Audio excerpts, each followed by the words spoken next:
मैं हूं विजय कुमार। मैं आपको बताने जा रहा हूं कि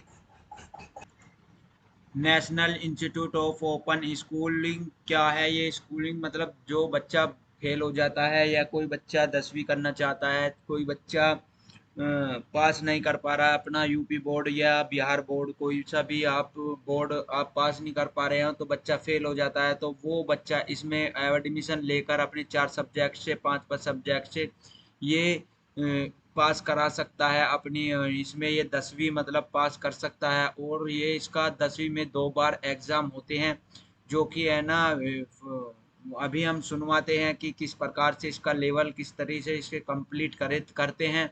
तो चलते हैं वीडियो की तरफ।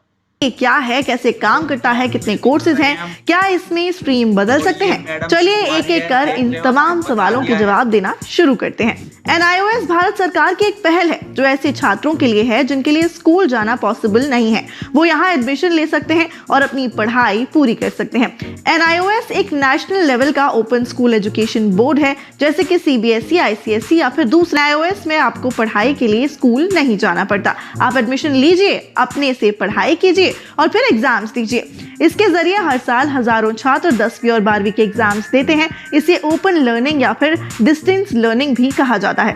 NIOS भी CBSE, ICSE या दूसरे स्टेट बोर्ड्स की तरह ही एग्जाम करवाता है और जो स्टूडेंट्स पास हो जाते हैं उन्हें सर्टिफिकेट दिया जाता है। National institute of open schooling से आप मुख्यतः 10वीं और 12वीं की पढ़ाई पूरी कर सकते हैं। इसके बाद आगे ग्रेजुएशन और पोस्ट ग्रेजुएशन लेवल पर भी कई सारे कोर्सेज हैं जो NIOS करवाता है। कई ITI के कोर्सेज में NIOS लर्निंग्स ऑफर करता है। NIOS का सिलेबस बाकी बोर्ड्स की तरह ही होता है। इसके लिए कई कोर्सेज में आपको स्टडी मटेरियल दिया जाता है, कई में ऑनलाइन क्लासेस भी होती हैं या फिर क्लासेस की CD भी मिलती है। तो दोस्तों आपने सुन लिया है कि 10वीं और 12वीं की यहाँ पर पढ़ाई हो सकती है। और आप जो भी बच्चा फेल हो गया तो वो अपने दिल पर ना ले इस बात को लेकर कि मैं फेल हो गया हूँ और मैं कैसे करूँगा, तो वो इसमें यहाँ पर आके दोबारे हाँ हो सकता है कि वो वहाँ पे ही पेपर दे, पर लेकिन अगर हिम्मत तोड़ रहा है तो वो यहाँ से पेपर दे सकता है, अपने घर पर बैठ कर ही तैयारी कर सकता है। सबसे बड़ी बात यह है अब स्कूल जाने की भी जरूरत नहीं है, अपने घर पर तैयारी करे और फिर जब एग्जाम आए तो वो एग्जाम देने चला जाए। तो फिर इसके सुनते हैं कि क्या मैडम बताती है। पास अपनी पढ़ाई पूरी करने का पर्याप्त समय होता है।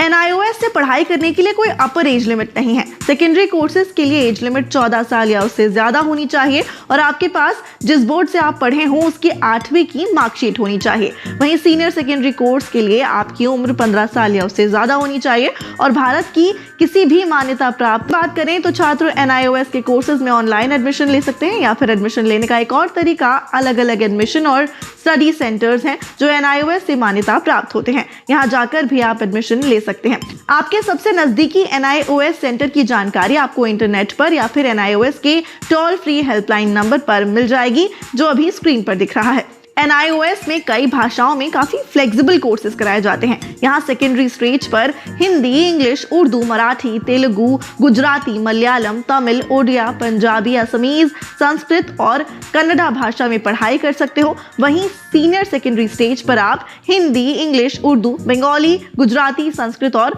उड़िया मीडियम से पढ़ाई कर सकते हैं। NIOS में एग्जाम प्रोसेस भी काफी फ्लेक्सिबल है। ये साल में 2 बार सार्वजनिक परीक्षाएं आयोजित कराता है, एक बार मार्च अप्रैल और एक बार अक्टूबर से नवंबर के बीच। एक विद्यार्थी के पास अपना कोर्स पूरा करने के लिए 5 साल का समय और 9 एग्जाम के चांसेस होते हैं। इसके अलावा छात्रों के पास ऑन डिमांड की ODES का भी ऑप्शन होता है, यानी आप अपनी सुविधा के हिसाब से NIOS से परीक्षा लेने की रिक्वेस्ट कर सकते हैं और एग्जामिनेशन सेंटर में जाकर एग्जाम दे सकते हैं। एक और बहुत अच्छी बात यह है कि NIOS क्रेडिट ट्रांसफर की सुविधा देता है। इसका मतलब यह है कि अगर छात्र चाहें तो ऐसे कोई भी 2 सब्जेक्ट्स जिसमें उन्हें सबसे ज्यादा मार्क्स मिले हैं उनके अंक ट्रांसफर करा सकते हैं और इसके बाद उन्हें उन 2 सब्जेक्ट्स में परीक्षा नहीं देनी होगी। जैसे मान लीजिए आपने CBSE की 10वीं की परीक्षा दी और आप किसी परीक्षा को पास नहीं कर पाए किसी वजह से, पर आप किन्हीं 2 या 3 सब्जेक्ट्स में पास भी थे, तो आप अधिकतम 2 सब्जेक्ट्स के मार्क्स ट्रांसफर करा सकते हैं और आपको फिर इन 2 सब्जेक्ट्स को छोड़कर बचे हुए सब्जेक्ट्स के ही एग्जाम देने होंगे। ये क्रेडिट ट्रांसफर की सुविधा ज्यादा से ज्यादा 2 विषयों में ही मिलती है। NIOS के 4 स्ट्रीम हैं जिन्हें लेकर थोड़ा बहुत कंफ्यूजन रहता है, इन्हें भी समझ लेते हैं। NIOS की स्ट्रीम 1 सभी छात्रों के लिए है। ऐसा कोई भी व्यक्ति जो कक्षा 10वीं या फिर 12वीं के एग्जाम ओपन स्कूल के जरिए देना चाहता हो, इसमें भी ब्लॉक 1 और ब्लॉक 2 है, जिसका मतलब सिर्फ इतना है कि अगर आप मार्च अप्रैल में होने वाले एग्जाम देंगे तो स्ट्रीम 1 ब्लॉक 1 में एडमिशन होगा। यदि आप अक्टूबर नवंबर में एग्जाम देना चाहते हैं तो स्ट्रीम 1 ब्लॉक 2 में एडमिशन होगा।